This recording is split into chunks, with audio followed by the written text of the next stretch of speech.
जासूस प्रेजेंट्स। क्या बकवास है यार। लास्ट टाइम जो अपनी बात हुई थी उससे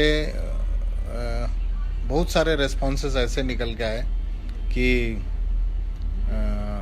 हम टीन लव के बारे में जो आपसे बात करना चाह रहे थे वो कुछ अधूरा रह गया या हमने लेट लॉग इन किया.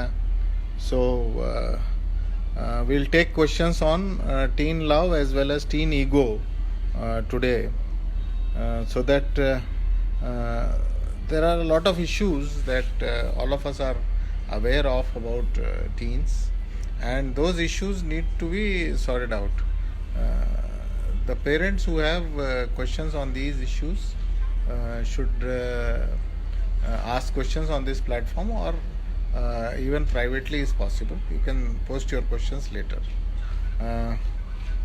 teen ego एक ऐसा विषय है. I have written in my book Go to Hell or Come to Me that जैसे जैसे बच्चा बड़ा होता है, as the child grows, he or she feels that she is being getting into adulthood, and इस वजह से एक ऐसा परसेप्शन बनता है उन बच्चे में कि अब मैं बच्चा नहीं रह गया, तो मैं अपने निर्णय खुद ले सकता हूँ. I can take my own decisions. और वहाँ से शुरू होता है ईगो बनना. और ये ईगो इसलिए बनता है क्योंकि उसके दोस्तों में ये बात सामने आती है कि आज मैंने एक मोटरसाइकिल खरीदी, या आज मैंने ये किताब पढ़ी, आज मैंने ये पिक्चर देखी अकेले. जो अब तक पेरेंट्स के साथ जाता था पिक्चर या किताब खरीदने या कोई भी ऐसे सोशल काम, he starts doing it himself. और चूंकि वो खुद कर रहा है, उसको लगता है कि मैं खुद निर्णय ले रहा हूँ, मैं अकेले काम कर पा रहा हूँ, तो he thinks that he is growing mature. वो अपने डिसीजन खुद ले सकता है, और इस बात का उसे फ़क्र महसूस होता है. He feels proud of his own self, क्योंकि वो अपने निर्णय खुद ले रहा है. ये उसके ईगो तक जब ये बात पहुंचती है कि मैं अपने निर्णय खुद ले सकता हूँ, तो वो उसको घमंड होने लगता है या गुरूर होने लगता है कि हाँ, मैं निर्णय ले सकता हूँ, मैं गाड़ी चला सकता हूँ, मैं गाड़ी खरीद सकता हूँ, मैं साबुन खरीद सकता हूँ, मैं पार्टी कर सकता हूँ अपने दोस्तों के साथ, मैं ये किताबें पढ़ सकता हूँ, मैं जेम्स हेडली चेस पढ़ सकता हूँ अगर लड़का है तो, अगर लड़की है तो मिल्स एंड बून पढ़ सकती हूँ. एडोलसेंट नॉवेल्स जो कि तब तक स्ट्रिक्ट नो थे चिल्ड्रन के लिए, वो अब वो पढ़ना शुरू करता है. ये सब चीज़ें जो हैं उसके ईगो को थोड़ा सा इन्फ्लेट करती हैं, और थोड़ा सा घमंड फील होने लगता है कि मैं अब बड़ा हो गया हूँ, अब मुझे लोग बच्चा कहेंगे. या आप ये एक टिपिकल सा टीन देखेंगे जिसके अगर कोई आजू बाजू के अंकल आंटी अगर सर पे हाथ फेर दें और बोले हमारा ये बच्चा बहुत अच्छा है, तो वो प्राउड फील करने के बदले उसको लगता है कि मुझे बच्चा क्यों बोल रहे हैं. अंकल मैं आप बच्चा नहीं हूँ. कई बच्चे आजकल भूल भी देते हैं ये चीज़ें. तो the teen ego is one of the major reasons for decision making in teens. वो जो निर्णय क्षमता है जिसका उसको घमंड है, उस निर्णय क्षमता को वो ज़्यादा से ज़्यादा इस्तेमाल करना चाहता है, पहली बात. और दूसरी बात ये कि he doesn't want anybody to challenge his decisions. जैसे एक एग्जांपल लेते हैं. जैसे उसने कहा कि आज मम्मी मैं अपने दोस्तों के साथ पिक्चर जाना चाहता हूँ. मम्मी ने या पापा ने कह दिया कि चूंकि वो फाइनेंशियली इंडिपेंडेंट नहीं है, तो पिक्चर के पैसे उसको मम्मी पापा से लेने पड़ेंगे. और जब ये सिचुएशन आता है तो वो मम्मी पापा को बताना अनिवार्य हो जाता है कि वो पिक्चर जाएगा अपने दोस्तों के साथ या जाएगी. लेकिन जब मम्मी पापा बोल तो समझ में नहीं आता है कि उसको क्या करना चाहिए. तो वो खिलाफत करता है. ही अपोजेस कि आप मुझे, मेरे सब दोस्त पिक्चर जा रहे हैं, आप मुझे जाने नहीं दे रहे हो. आप ये नहीं कह सकते उसको कि पैसे नहीं दूंगा, क्योंकि पैसे नहीं दूंगा बोलने से उसका कोई एक दोस्त बोल देगा चल मैं आज तेरे को पिक्चर दिखाता हूँ, तो क्या आप उसको जाने दोगे? तो जब आपने इसकी ईगो को हर्ट किया कि मैंने एक जजमेंट लिया, एक डिसीजन लिया कि मैं अपने दोस्तों के साथ पिक्चर जाऊंगा और उसने हामी भर दी, तो जब आप उसको घर आके पूछता है और आपने मना कर दिया तो उसको लगने लगता है ये मेरे डिसीजन को मना कर रहे हैं, मैं अपने आप सक्षम हूँ डिसीजन लेने के, तो उसका ईगो हर्ट होता है। और इस ईगो हर्ट में वो कई बार गुस्से में या तो घर में कमरे में जाके बंद हो जाएगा या फिर अपने दोस्तों के साथ पिक्चर चला जाएगा, भले ही माँ बाप उसको घर में मना करें।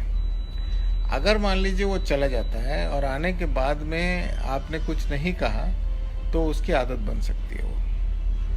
एक दूसरी बात, अगर मान लीजिए वो कमरे में बैठ गया और वो सल्क करने लग गया, तो इसका मतलब है कि वो अपनी लिमिट्स देख रहा है कि मेरे पेरेंट की लिमिट्स क्या हैं।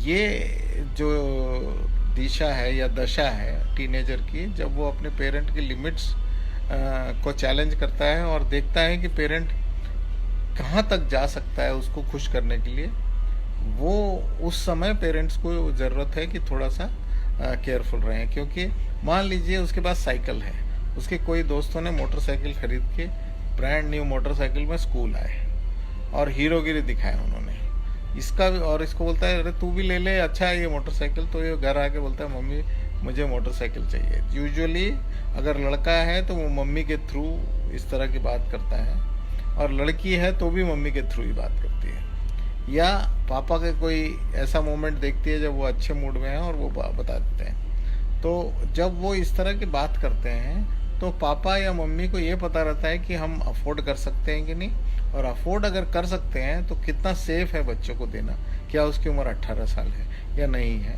और वो किस वजह से ये निर्णय ले रहा है कि मुझे मोटरसाइकिल चाहिए। क्योंकि वो दूसरे दोस्त को देखता है, उसको कोई तकलीफ नहीं है साइकिल में जाने में, लेकिन उसका ईगो हर्ट हो रहा है कि मेरा एक दोस्त है जो मोटरसाइकिल लाता है और मैं नहीं ले जा पा रहा हूँ। That is one of the reasons why is asking his parents for a motorcycle. अब इस तरह की जब बात आती है और मम्मी पापा ने एक सोच समझ के निर्णय दिया कि नहीं आज we will not give you a motorcycle, तो उस समय उसका ईगो फिर से हर्ट होता है। और जब ईगो हर्ट होता है तो वो क्या करता है, अपने दोस्तों के पास चला जाता है और जाके उनसे बोलता है कि तेरा मोटरसाइकिल दे, मैं चला के देखता हूँ। Most of the accidents in teenagers happening on empty roads is because of rash driving and the ego satisfaction of driving a motorcycle at a big speed which is not permissible. Add to that, they would not wear a helmet, or they would not be safe driving rashly, and this is basically because they want to cater to their inflated ego. ये एक बहुत बड़ा विषय है decision making में teenage के, और इसको एज पेरेंट्स हमको समझना पड़ेगा कि हम बच्चे के ईगो को हर्ट भी ना करें। इसका मतलब ये भी ना हो कि हम बच्चे को की हर बात मान लें। तो known as loving firmness in teenage, loving firmness is one of the major weapons that parents should have in order to tackle their teenagers. And this loving firmness is the only solution to what is known as a teen ego. Now let's come to the next situation. Now this motorcycle माँ बाप ने मना कर दिया। अब मना करने के बाद में बच्चा किस तरह से रिएक्ट किया, मैंने पिक्चर वाला जो इंस्टेंस बताया, सेम चीज़ वो फिर से रिएक्ट कर सकता है कि या तो वो सल्क करेगा और आपकी लिमिट्स को कोशिश करेगा, 1-2 दिन खाना नहीं खाएगा, या घर लेट आना शुरू कर देगा, या पढ़ाई नहीं करेगा। ये मार्क्स ऑफ प्रोटेस्ट रहेंगे। वो अपने ईगो को बताने की कोशिश कर रहा है कि मेरा डिसीजन सही था, मेरे माँ बाप का डिसीजन गलत था। जब तक संवाद नहीं होगा, unless there is a conversation between the parent and child and the teenager, this is not going to be sorted out. तो वो जब लिमिट कोशिश करता है और 3-4 दिन के बाद मम्मी पापा से जाके बात करते हैं कि एक बार देने में तकलीफ है क्या मोटरसाइकिल, तो मम्मी प्रेशर में आ गई है, इसका मतलब टीनेजर के प्रेशर में जब मम्मी आ जाती है और वो पोस्टमैन बन के पापा के पास जाती है कि देने में कोई हर्ज है क्या, तो पापा मम्मी को समझा सकते हैं कि नहीं इस वक्त पोजीशन नहीं है अपनी खरीदने की, या सेफ नहीं होगा बच्चों का, उस बच्चे को देखो वो मर गया, इस तरह के कुछ इंस्टेंसेस दे सकते हैं। तो मम्मी समझ सकती है और वापस जाके जब बच्चे को समझाते हैं तो यहाँ पे the relationship between the teenager and the parents is the major issue which can sort out the problem. क्या हो सकता है कि अगर माँ बाप और टीनेजर में बहुत अच्छा रिलेशन है, हाँ, और भले ही वो क्षणिक तौर पे टीनेजर नाराज होता है, लेकिन वो लॉजिक में चूंकि उसका ब्रेन सेल्स जो है उस वक्त टीनेज में सबसे ज़्यादा एक्टिव होते हैं, they are the most active during these years, तो वो अपना लॉजिक लगाता है कि कहीं ना कहीं मम्मी पापा सही ही बोल रहे होंगे।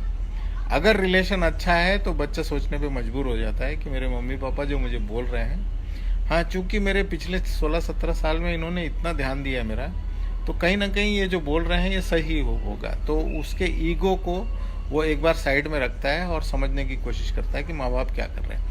अगर इस सिचुएशन में बच्चा आ गया तो इसका मतलब है कि आपने जो परवरिश की है वो अच्छी की है, you have done the right thing in parenting the teenager. इस तरह का संवाद अगर बना रहेगा तो टीनेज ईयर्स में बहुत तकलीफ नहीं आती है। मैं फिर से एक एग्जांपल देता हूँ, मेरे घर की बात है ये। मेरा छोटा बेटा है, हाँ, वो he is a born rebel, लेकिन चूंकि रिलेशन इतना अच्छा था कि वो कुछ जब करना चाह रहा था तो he would go and look for some sweets in a grocery store, departmental store, और मम्मी का ये हमेशा कंप्लेंट रहता था कि जितने भी बिस्किट खरीद लेती हूँ ये हफ्ते भर में ख़त्म हो जाता है। तो उस समय हमको सोल्यूशन निकालना था कि उस लविंग फर्नेस जिसकी बात हम कर रहे थे, तो हम क्या करते थे, बिग बाजार या जो भी सुपर स्टोर जाते थे और उसके हाथ में हम 200 रुपये पकड़ा देते थे कि you have 200 rupees, buy biscuits, हाँ, whatever you want you buy, but the authority is yours to buy what biscuits you want. लेकिन रिस्पॉन्सिबिलिटी भी आप ही की है कि 200 रुपये के जो बिस्किट है ये महीने भर चलना चाहिए। जब हमने इसको अथॉरिटी दिया तो पहले महीने उसने बोरबॉन बिस्किट, जो उसको बहुत पसंद था और महंगा भी होता है, वो उसने खरीद लिया। हाँ, हफ्ते भर में ख़त्म हो गया। तब उसको, चूंकि उसने ऑलरेडी ये रिस्पॉन्सिबिलिटी ले ली कि 1 महीना चलाना है, उसने 3 हफ्ते बिना बिस्किट मांगे निकाल लिया। नेक्स्ट मंथ जब हम सेम सुपर स्टोर गए और 200 रुपये का बजट रहा, तो he went and he balanced biscuits, quality और क्वांटिटी दोनों को बैलेंस किया। तो उसने कुछ बोरबॉन लिए, कुछ अदर जीरा बिस्किट लिए जो कि क्वांटिटी में ज़्यादा आते हैं, कुछ मारी लिए। अगले महीने उसका पूरा महीना चल गया। तो जब आपका टीनेजर रिस्पॉन्सिबिलिटी लेने को तैयार होता है तो सिर्फ रिस्पॉन्सिबिलिटी देने से नहीं चलेगा, उसको अथॉरिटी भी देना पड़ेगा कि तू अपना निर्णय ले, लेकिन जो आउटकम निकलेगा उसकी रिस्पॉन्सिबिलिटी आपकी है। हाँ, इसमें एक राइडर है कि जब रिस्की रहता है कोई चीज़, हाँ, तब उस वक्त क्लोज मॉनिटरिंग ज़रूरत है उन डिसीजंस की जो वो कर रहा है। यानी अगर वो बोलेगा कि मैं रात को 12-1 बजे तक मुझे नेट चाहिए, हाँ, तो मुझे आज रिसर्च वर्क करना है, तो ऐसे डिसीजंस में कई बार हम ट्रस्ट की वजह से दे भी देते हैं, लेकिन जब पता चलता है हमको कि he is not using the net for the purpose that he has told us, तो उस वक्त फिर लविंग फर्मनेस और मॉनिटरिंग की ज़रूरत होती है। हाँ, और आप जिस तरह से बोलोगे, अगर मैं अपने बेटे को बोलता यार तू बहुत बिस्किट खा रहा है, तो उसका ईगो हर्ट होता है, और ईगो हर्ट होने की वजह से 2 आउटकम निकल सकते हैं। पहला ये कि वो बिस्किट खाना छोड़ सकता है जिद में, दूसरा ये कि वो जाके सल्क करेगा और हमसे लिमिट बढ़वा लेगा कि 200 का आप 300 कर दो तो पुर जाएगा मुझे।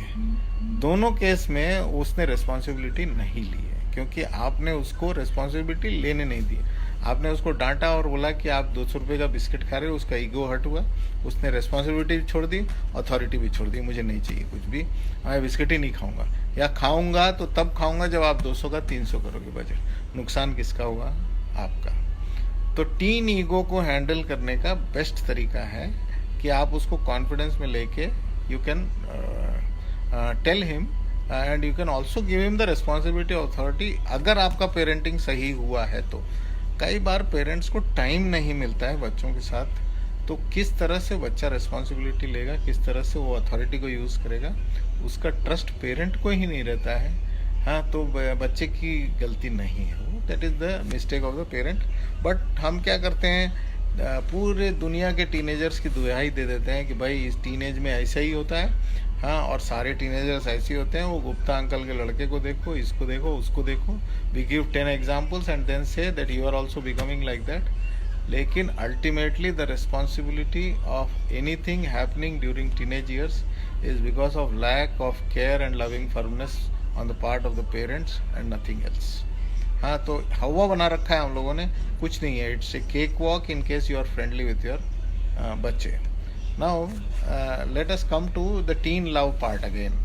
Teen love and teen ego are two very interconnected things. Teen love is actually when the hormonal changes are happening in the body of the teen, whether it's a boy or a girl.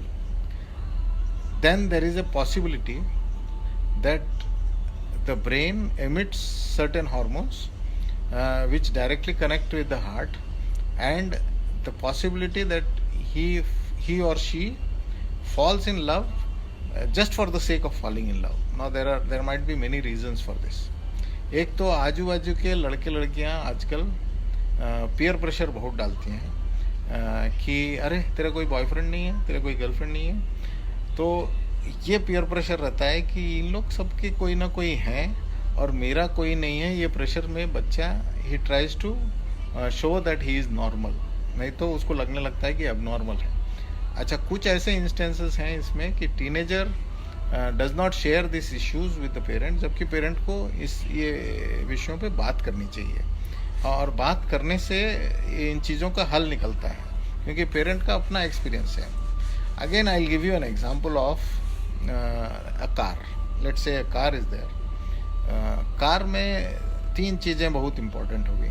First is the car is having a front glass out of which you can see the सामने क्या चल रहा है। then there is a rear view mirror जिससे कि पीछे से कौन आ रहा है ये पता चलता है। और कार का अपना कंफर्ट है, जो आप बोलते हो कि कार का इंटीरियर अच्छा है या कंफर्टेबल है, इस तरह की चीज़ें बोलते हैं हम लोग। That is the car, inside the car.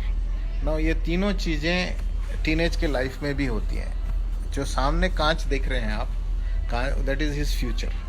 तो he should be made aware of his future with responsibility, कि अगर वो कई बार एक पिक्चर देखेगा, कोई भी स्वदेश देखा और बोला मुझे नासा जाना है, या 3 इडियट्स देखा और बोलेगा मुझे फुनसुक वांगड़ू बनना है, या इस तरह की चीज़ें कर सकता है बच्चा, क्योंकि वो उसके ब्रेन में अभी भी मैच्योरिटी के जो लेवल है वो पहुंचा नहीं है। हाँ, वो पहुंचने की ज़रूरत। तो जब वो फ्यूचर की तरफ देखता है तो उसके डिसीजन फ्यूचर के कई बार विम्सिकल होते हैं। वो कई पिक्चरों से भी इंस्पायर हो जाता है, या डाविंची कोड देख के उसको क्रिप्टोलॉजिस्ट बनना है, इस तरह से बोल सकता है, वो कुछ भी कर सकता है वो। तो उसके पीछे पेरेंट्स को या टीचर्स को जाना पड़ेगा और समझना पड़ेगा why is he saying this और why is he doing this.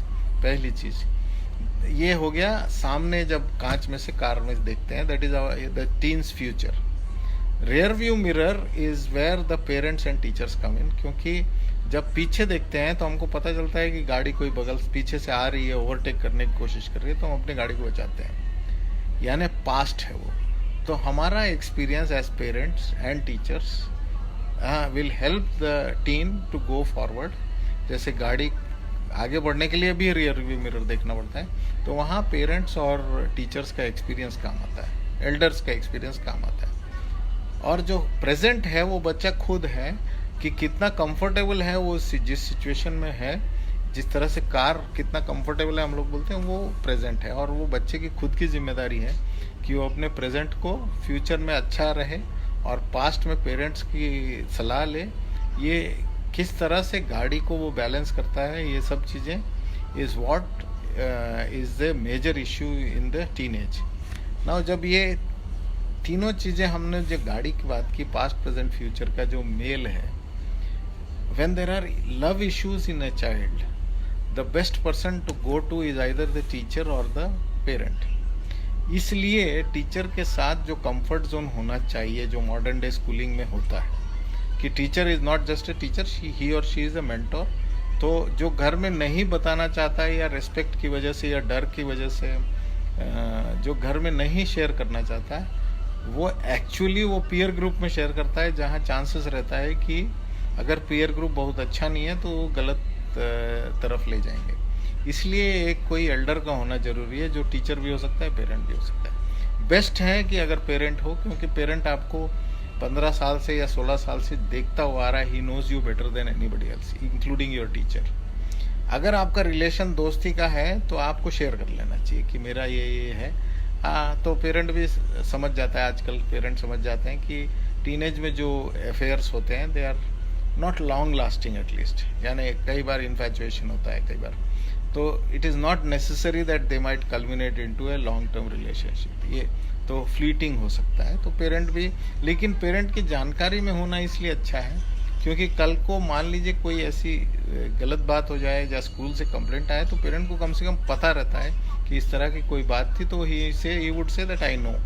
कई बार स्कूल इसलिए पेरेंट को फ़ोन करते हैं कि उनको लगता है बच्चा चुपके ये काम कर रहा है। तो जब उनको पता चलता है और पेरेंट से बात करते हैं, तो पेरेंट अगर बोल देता है कि ना मुझे पता है, तो उनको समझ में आ जाता है कि the parent knows, so the child is responsible enough to talk to his parents. हाँ, so that is a big. नहीं तो यूजुअली क्या है, कंप्लेंट स्कूल से इसलिए आता है क्योंकि स्कूल को डर रहता है कि इसकी जिम्मेदारी मेरे ऊपर तो नहीं आ जाएगी कि बच्चा पढ़ाई के अलावा क्या क्या कर रहा है। तो इस वजह से वो लोग फ़ोन करते हैं। जैसे ही पेरेंट को पता है तो उनको लगता है कि रिस्पॉन्सिबिलिटी शेयर्ड है, मेरे ऊपर अकेले के ऊपर बात नहीं आएगी, स्कूल के ऊपर, इसलिए वो ठीक समझते हैं उससे। इसलिए पेरेंट को ये जानकारी होना कि what affairs the child is into, किन के साथ घूम रहा है। हाँ, और वो भी तू इसके साथ क्यों घूम रहा है, तो उसके साथ घूम, ये पेरेंट्स बोलते हैं। ये डिक्टेट करना कि मेरे रिलेशनशिप्स क्या होंगे स्कूल में या किसके साथ मैं घूमूंगा, इस जजमेंट को फिर से चैलेंज करना ईगो हर्ट है टीनेजर के लिए। और इस ईगो हर्ट से बचने के लिए पेरेंट को पहले दोस्त बनना पड़ेगा, दोस्तों से मिलना पड़ेगा, और मिलने के बाद जजमेंट लेंगे तो समझ में आएगा। लेकिन बिना मिले अगर आप बोल दोगे तो बच्चे का ईगो जब हर्ट होता है तो वो लॉजिकली पूछता है कि आपको कैसे पता कि वो बच्चा कैसा है, मेरा दोस्त कैसा है, आप मना क्यों कर रहे हो, आप या तो समझो उसको पहले, और वो गलत नहीं है। तो जब ईगो हर्ट आपकी वजह से होगा तो उसके पीछे लॉजिक होना चाहिए, क्योंकि आज का टीनेजर आपसे हर चीज में लॉजिक पूछेगा, और लॉजिक जब पूछता है और आपके पास जवाब नहीं रहता। एक एग्जाम्पल है कि आपने कह दिया बेटा आज थर्सडे है, मंदिर चल। बच्चे ने बोल दिया कि, और आज का टीनेजर ऐसा है वो मंदिर जाना नहीं चाहता, वो पूछेगा कि मैं क्यों जाऊं मंदिर। जब उसने पूछ लिया और आपके पास कोई लॉया, मेरे माँ बाप जाते थे इसी मंदिर थर्सडे को, मैं भी जाता हूँ या जाती हूँ, इसलिए तू भी चल, इज नो लॉजिक। और जब उसको लॉजिक नहीं मिलता, वो बोलता है मुझे आप समझा दो कि क्यों जाना है, वहाँ जाने से मेरे को फायदा क्या है। ये मंदिर, मस्जिद, चर्च किसी के लिए भी लागू होता है। तो वो टीनेजर को जब तक नहीं समझाएंगे कि ये फायदा होगा, तब तक वो नहीं जाएगा। और अगर आपने जबरदस्ती किया तो वो हो सकता है एक बार चला जाए, लेकिन अगली बार नहीं जाएगा। वो दूसरा बहाना बना देगा कि मेरे पेट में दर्द है, या मुझे दोस्त के यहाँ पढ़ने जाना है, या कुछ भी है। आपको समझना पड़ेगा कि आप सही नहीं कर रहे हो, until you are logical enough to tell him that this is the reason why you should go to a temple. Logical reasons आप दे सकते हैं तो ठीक है, नहीं दे सकते हैं तो ठीक है, लेकिन उसको स्पेस देना पड़ेगा कि वो इंट्रोस्पेक्शन करे कुछ चीजें। और इंट्रोस्पेक्शन जब वो करता है तो उसको कई चीजें समझ में आती है कि मैं गलत कर रहा हूँ, सही कर रहा हूँ। वो समय ही अगर आप नहीं दोगे और उसके ऊपर आप बोलोगे कि नहीं ये मत करो और ये करो, और आप एक्सपेक्ट करोगे कि वो जो आपकी सारी बातें सुने, तो वो शायद गलत होगा आपकी तरफ से। उसमें फिर आप भले ही बोल दो कि ये टीनेज ऐसा ही है, वो है, लेकिन कई बार, and I am saying it with authority, that many a times when parents come to me for counseling, the possibility is that 60-70% of the time the parent is wrong, and ये parent realize नहीं करता। अगर teenager का ego hurt हो रहा है तो उससे ज़्यादा पेरेंट का ईगो कई बार हर्ट होता है, जिसकी वजह से वो डिसीजन गलत लेता है कि इसने ये मेरे से आजकल रिस्पेक्ट से बात नहीं करता, ये मेरे साथ जो बर्ताव करता है वो ठीक नहीं है। गलत है, टीनेजर का इस तरह से पेरेंट से बर्ताव डिसरेस्पेक्टफुली करना गलत है, मैं सपोर्ट नहीं कर रहा हूँ। लेकिन उसके कारण में तो जाना पड़ेगा आपको कि क्यों ऐसा हुआ, कि कल तक जो बच्चा ऐसा नहीं था आज वो ऐसा क्यों बर्ताव कर रहा है। तो कहीं ना कहीं हमको जब ये इस तरह का इंट्रोस्पेक्शन हम भी करेंगे तो हमारे पास निकल के आएगा क्यों ऐसा क्यों हो रहा है। लास्ट पॉइंट जो मैं आपसे बात करना चाह रहा हूँ वो है पढ़ाई। Now when we are talking of study then there is again a ego hurt in this. Teenager का ईगो हर्ट चौथी चीज जो होगी वो है पढ़ाई की वजह से। आपने दोस्ती यारी में जबरदस्ती अपने की चलाने की कोशिश की, आपने उस बच्चे को पिक्चर जाने का निर्णय जब लिया तो आपने वो उसके इसमें निर्णय में टांग अड़ाई, हाँ उसका ईगो हर्ट हुआ। जब वो पढ़ाई करना चाहता है या कहाँ करना चाहता है या कैसे करना चाहता है उसमें भी एज पेरेंट्स लविंग फर्नेस का यूज करना चाहिए। मैं ये कह रहा हूँ कि rare view mirror is a very important part of the car. अगर आपका रेयर व्यू मिरर टूट गया तो एक्सीडेंट के चांसेस बढ़ते हैं। टीनेजर के लाइफ में अगर पेरेंट या कोई एल्डर नहीं होगा जो मॉनिटर करेगा या उसका साथ देगा या सपोर्ट सिस्टम बनेगा तो वो टीनेजर के बिगड़ने के चांसेस ज़्यादा रहते हैं। हाँ, और इसीलिए मैं कहता हूँ कि अगर कोई भी ऐसा स्टेप आपने लिया जिसमें कि आपने कह दिया ये मेरी बात सुनता ही नहीं है छोड़ दो, तो चांसेस ये है कि वो जाके अपने पीयर ग्रुप से जो चीज़ें एक एल्डर को करनी चाहिए वो एक्सपेक्ट करेगा पीयर ग्रुप से, और पीयर ग्रुप में सब उसकी उम्र के लोग हैं तो निर्णय क्षमता उनकी कम हो सकती है। मैं कम होगी नहीं बोल रहा हूँ, कम हो सकती है। अगर पीयर ग्रुप गलत होगा तो हो सकता है कि निर्णय क्षमता गलत भी हो सकती है, तो आपका बच्चा गलत रास्ते पे चला जाएगा। एज पेरेंट्स डिजोन मत करिए, कितना भी ईगो हर्ट हो कुछ भी हो आपका, लेकिन अल्टीमेटली बच्चा आपका है। कहीं ना कहीं आपकी जिम्मेदारी, आपकी गलती, आपकी अथॉरिटी में कोई ना कोई ऐसी चीज़ है जो कि उसे समझ में नहीं आ रही। Let's take it this way, उसको समझ में नहीं आ रही। उस समझ को समझना हमारी जिम्मेदारी है और उस समझ को समझाना हमारी जिम्मेदारी है। लेकिन हम ये नहीं कह सकते कि ये सुन ही नहीं रहा है इसलिए मैं छोड़ दूंगा। और ये कह के अगर आपने टीनेज में बच्चे को छोड़ दिया तो ये वैसी गाड़ी है जिसका रेयर व्यू मिरर किसी ने ठोक दिया और टूट गया और आपको पीछे से आने वाली गाड़ियों का अंदाज़ा नहीं लग रहा है। कोई पीछे से आके ठोक दे तो आपको पता नहीं चलेगा। Please don't leave your teenager to this risk. इस रिस्क पे छोड़ना अच्छी बात नहीं है। टीन लव के केसेस में आपने देखा होगा कि टीन लव के केसेस में सुइसाइडल अटेम्प्ट्स आर हाई। उसका कारण है कि मैं इमोशनली इन्वॉल्व हो जाता हूँ लेकिन मेरी इतनी मैच्योरिटी नहीं है कि मैं इन इमोशंस को समझ सकूं, दूसरे की और मेरे भी।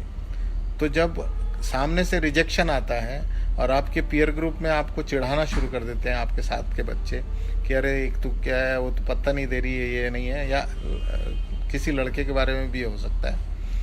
तो अगर पेरेंट साथ नहीं है या पेरेंट को पता नहीं है इस चीज़ के बारे में तो ये किससे जाके बता सकता है कि मेरी इमोशनल हालत अच्छी नहीं है, मुझे रिजेक्शन फेस करना पड़ रहा है। वो अकेले फेस करने की कोशिश करता है और जब वो अकेले फेस करने की कोशिश करता है तो आप लोगों ने अभी अभी सुना होगा कि ब्लू व्हेल चैलेंज जो आया था, वो जो लोग खिलाते हैं इस गेम को वो डिप्रेस्ड टीनेजर्स को ज़्यादातर खोजते हैं जो कि लव में फेल हो चुके हैं और उनको पता चलता है उनके फेसबुक पोस्ट से कि कौन बच्चा डिप्रेस्ड है। और ऐसे बच्चों को वो इनवाइट भेजते हैं कि आप आइए ब्लू व्हेल चैलेंज खेलिए, ब्लू व्हेल चैलेंज में आप ये चीज़ें करेंगे। तो 20-22 स्टेप जो हैं जिसमें ब्लेड से अपने हाथ को काटना या एक वेल बनाना हाथ पे ब्लेड से, इस तरह की खतरनाक चीज़ें जो कि उनका कहना है कि डिप्रेशन से दूर करती हैं, एक्चुअली ये डिप्रेशन से दूर नहीं करती हैं, ये आपके ज़िंदगी दिमाग को भटकाती हैं कि अगर मेरा दिमाग आज डिप्रेशन में है और मुझे कोई एक सहारा देता है और उसकी बात मैं यानी अंधभक्ति से मान लूँ हाँ, तो इस तरह की घटनाएं हो सकती हैं। और ब्लू व्हेल चैलेंज में जितने टीनेजर्स ने आत्महत्या की है, all of them were depressed teenagers. तो अगर माँ बाप का साया या टीचर्स का सपोर्ट इस वक्त जब वो डिप्रेस्ड हैं या इन देयर टीन लव या कोई भी कारण से डिप्रेस्ड हैं, अगर आपने छोड़ दिया, चाहे कैसा भी हो बच्चा, चाहे कैसा भी बर्ताव हो उसका, लेकिन हाथ छोड़ने से इस तरह की प्रतिक्रिया होने की या इस तरह की गलत चीज़ों में पड़ने के चांसेस बहुत ज़्यादा रहते हैं, क्योंकि वो दिल से सोच रहा है इस वक्त, वो दिमाग से नहीं सोच रहा है। दिमाग में डिप्रेशन भरा हुआ है, और जब वो दिल से सोच रहा है तो दिल रिएक्ट करता है इंस्टेंटेनियसली, उसमें सोच नहीं होती दिल में, तो वो रिएक्टिव होता है दिल उस वक्त। और जब दिल रिएक्टिव होता है और आप रिएक्शन दे देते हो, आप देखोगे कि जब आप गुस्से में रहते हो तो आपके दिमाग में गुस्सा भरा रहता है, और आप कार ड्राइव कर रहते हो तो चांसेस रहता है कि you will meet an accident. उसका कारण है क्योंकि उस वक्त आपका दिल चल रहा है, और दिल ये देख नहीं पाता है जो दिमाग देख पाता है कि सामने से एक गाड़ी आ रही है। हाँ, क्योंकि गुस्सा भरा हुआ है दिमाग में। यही कंडीशन डिप्रेशन में एक टीनेजर के साथ होता है, और ये टीनेजर जो है वो नी जर्क रिएक्शन जिसको बोलते हैं, वो पल में एक निर्णय ले लेता है कि मुझे ये करना है, और उस पल के पहले तक वो निर्णय उसके दिमाग में नहीं होगा, और वो पल जो है अगर निकल जाए तो वो सुसाइड नहीं करता है, लेकिन वो पल निकलना जरूरी है, और वो पल में उसके साथ आपका होना जरूरी है। हाँ, that is the reason why tin love should be handled very carefully.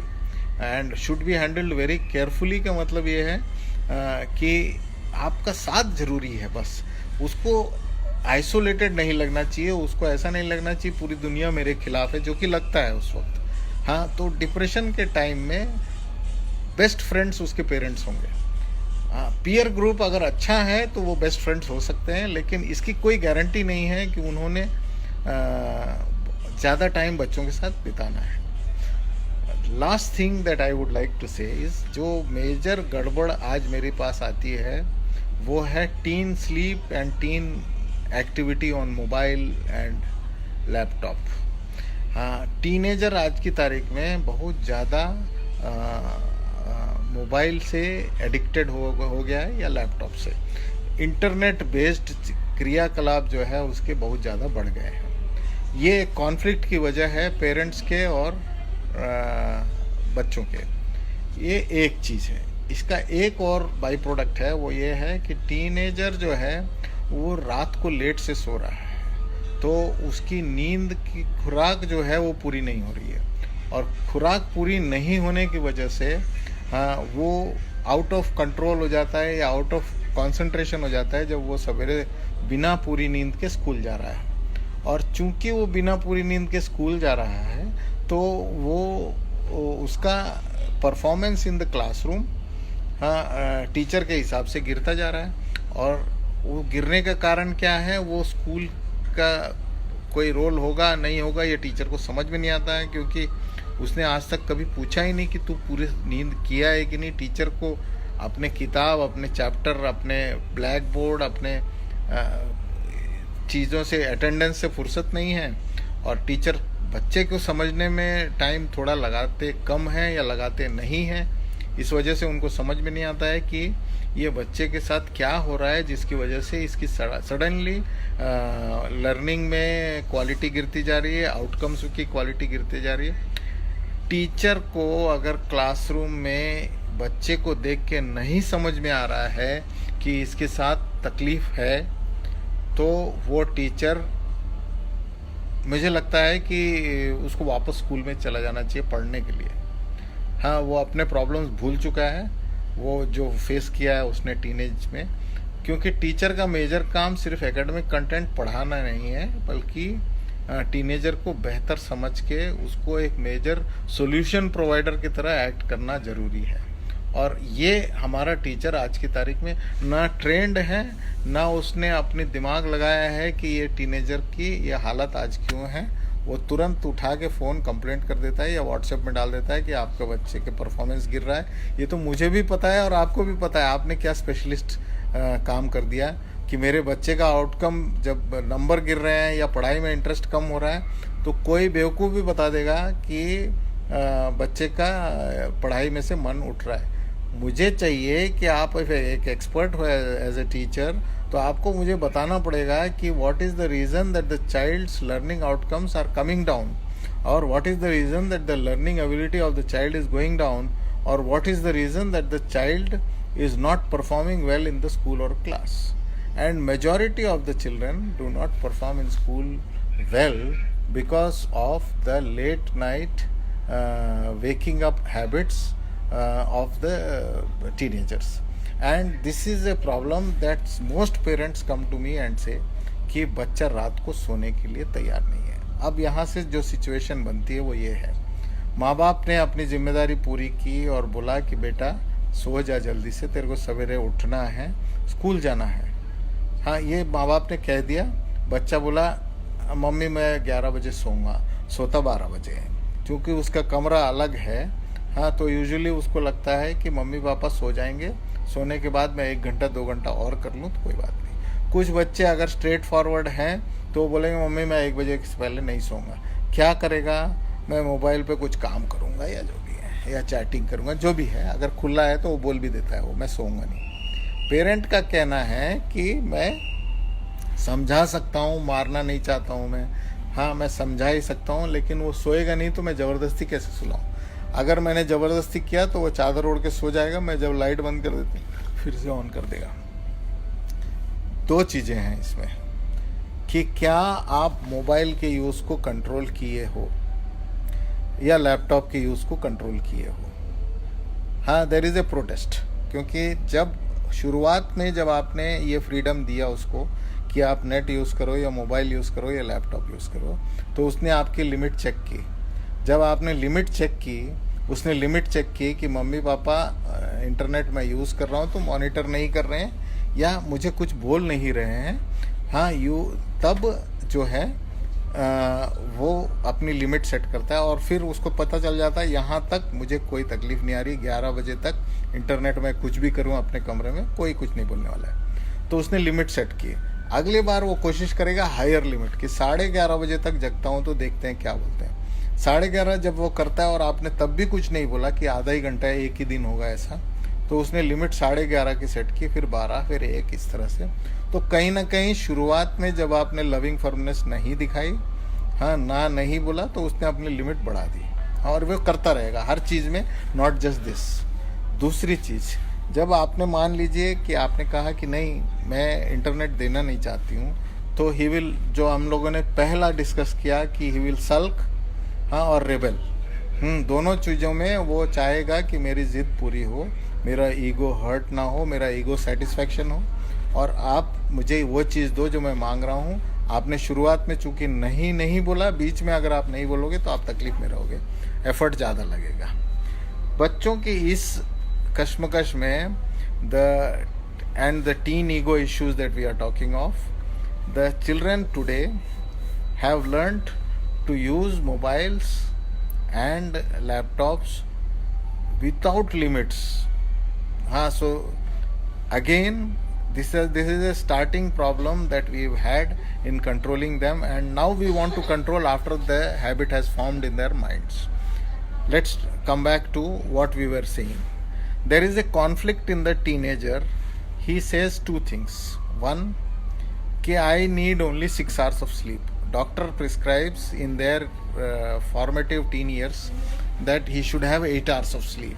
But he says that I require only 6 hours of sleep. He has tried to rationalize. उसने एक इस तरह की धारणा बना ली है अपने मन में कि मैं जो बोल रहा हूँ वो सही है, क्योंकि 6 घंटे में जब तक मेरे शरीर के साथ कुछ गलत नहीं होगा, मैं मानने को तैयार नहीं हूँगा कि 6 घंटे कम है, आप भले ही 8 घंटे बोल लो। ये बना लिया उसने, और वो रैशनलाइज करता है कि मुझे 6 घंटे की ज़रूरत है, मुझे कोई तकलीफ नहीं आ रही, स्कूल में जो हो रहा है उसका इफेक्ट का कारण नींद नहीं है। हाँ, and then he will find out in some Google, some research, some will say 8 hours, some will से 6 आवर्स, कि 6 घंटे काफ़ी है। उसने कोई रिसर्च निकाला या न्यूज़पेपर में कोई रिपोर्ट निकाला, आपको दिखा दिया ये 6 घंटे काफ़ी हैं, आप बोलते हो 8 घंटे। आपने भी कोई रिसर्च दिखाया होगा 8 घंटे का, वो उसका उल्टा दिखा देगा उसको। अब उसने जब आपको आपके मुंह पे लॉजिक फेंका तो आपने क्या किया, आपने उसको एक्सेप्ट कर लिया। अब वो एक लॉजिक आपको और देगा कि 8 घंटे बोल रहे हो ना आप। हाँ, अगर आपकी बहुत बहस हुई अपने टीनेजर के साथ और आपने कहा कि नहीं 8 घंटे चाहिए, तो बीच में मांडवली करके 7 घंटे कर लो आप भले ही, तो आप बोलेगा ठीक है आप 8 घंटे, मैं 6 घंटे, हर रोज 2 घंटे की नींद कम है। 6 दिन जिस दिन मैं स्कूल जाता हूँ और 2-2 घंटे कम है, 12 घंटे की नींद is the sleep deficit of a week. हाँ, so on Sunday what I will do, I will make up for the sleep deficit. आप बोल के टाल देगा आपको। लेकिन संडे को 8 घंटे की नींद संडे की और 12 घंटे जो स्लीप डेफिसिट है, अगर दोनों जोड़ते हैं तो 20 घंटे होते हैं। क्या कोई 24 में से 20 घंटे सो सकता है? ना वो बच्चा सोएगा, ना कोई भी सो सकता है। Any normal Sen human being will not sleep for 20 hours in a day. हाँ, और बाकी काम भी होते हैं उस दिन। तो वो सिर्फ इस बात को टालने के लिए कि आज मुझसे जो बहस हो रही है उसको टालने के लिए मैं संडे स्लीप डेफिसिट पूरा कर दूंगा, ये बता देगा और टाल जाएगा। आप भी भूल जाओगे। और संडे को उसका अल्टीमेटली नुकसान ये होता है, अर्लियर एज में हार्ट अटैक्स होने का बेसिक कारण ये है कि the metabolism of your body has gone weak because of the sleep deprivation. Sleep deprivation causes some things. Sleep deprivation का मतलब है, स्लीप का मतलब है your brain has to get the rest that it has worked throughout the day. It does not go to sleep because the subconscious is working even in the nights. So जिस तरह से आप engine को दिन भर चलाते हो, रात को अगर सोने नहीं दोगे तो टेम्परेचर बढ़ता है मोटर का, उसी तरह से ब्रेन का टेम्परेचर, जब बॉडी टेम्परेचर 1 डिग्री बढ़ता है तो बॉडी में जो 70% वाटर है हर एक के बॉडी में, वो वाटर का इवेपोरेशन ज़्यादा होता है 1 डिग्री जब शरीर का टेम्परेचर बढ़ता है। और बॉडी में जो वाटर कंटेंट है through the blood stream it goes into the brain and that is what gives oxygen to the brain which is known as concentration. चूंकि 1 डिग्री टेम्परेचर आपकी नींद पूरी नहीं होने की वजह से आप ब्रेन में पानी कम पहुंच रहा है, पानी शरीर में कम हो रहा है तो ब्रेन में कम पहुंचेगा। तो जब कम पहुंचता है इसका मतलब है आप स्कूल में जब जाते हो तो चूंकि ब्रेन में ऑक्सीजन कम पहुंच रहा है, that is the time that the concentration loss happens and the liquid content in the body basically reduces because of lack of sleep and the increase in body temperature consequently. Now these are some of the things, if logically told to the teenager, he is bound to listen. But what we do is to avoid anything or to impose ourselves, we just say don't do this, not give any logic. If we are not giving any logic, then the possibility is that he will not listen to us. So these are some of the things that I have mentioned in my book, Go to Hell or Come to Me, by Penguin. It's available on Amazon, Flipkart and all over the place it is there. You could go read it. But in case you have some questions, you can post on this platform. And I'll get back to you at the earliest. Wishing you a happy teen parenting life. Thank you.